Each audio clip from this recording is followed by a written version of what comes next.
ناجور تيقولوا لهم خرجوا، البحر بدا تيتحفر. كيحبوا الناس كلهم تيقولوا من البحر بدا كيطلع فيه حفر، وصح كاينين حفر.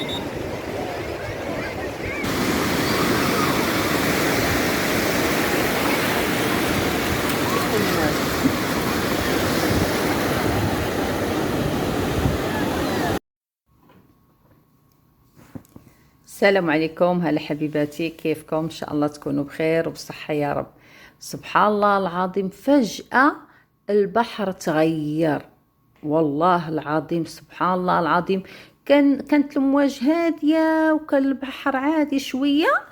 المتناجر كلهم ما فاهمين ما شاء الله في الحاجات هذه اللي في البحر. بداو يطلعوا الناس ويقولوا طلعوا برا، البحر كله بدا يتحفر تحفر تحفر، يعني حفر حفر. سبحان الله العظيم، عشان كده يقولوا البحر غدار. البحر غدار ولا بني آدم اللي غدار؟ كل واحد غيجاوب عليها بالشي اللي كيعرف من الغدر اللي جاه. انا نقول البحر ما يكونش غدار بحال بني آدم. البحر عنده يا ابيض يا اسود، اما بني آدم عنده عدة الوان في الغدر. الغدر اشكال الوان، ما يعرف قيمة الكلمة هذه الا اللي جرب الضربات القوية اللي شافها من الغدر. سبحان الله العظيم، لا حول ولا قوة إلا بالله.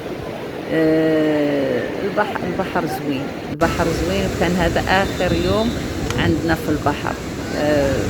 صراحة اليوم وأنا طالعة من البحر، ماشي اليوم يعني الكلام هذا بعد اليوم اللي رحنا آخر يوم للبحر، وأنا حزينة صراحة. الواحد وهو هناك في البحر يحس براحة ويحس بمتعة ويحس بالجو مختلف. سبحان الله العظيم.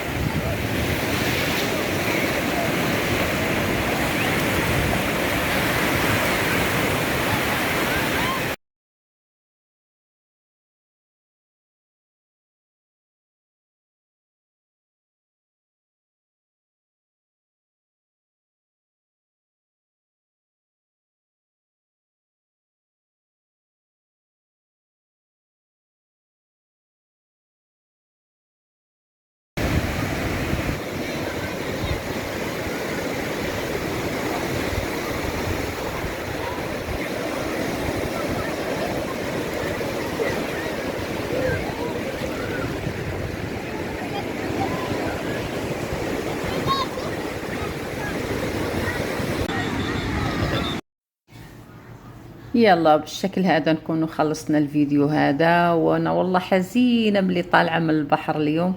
نتمنى من الله ان شاء الله في سنة تانية نرجعوا المغرب ونزوروا البحر والواحد ياخد صراحة.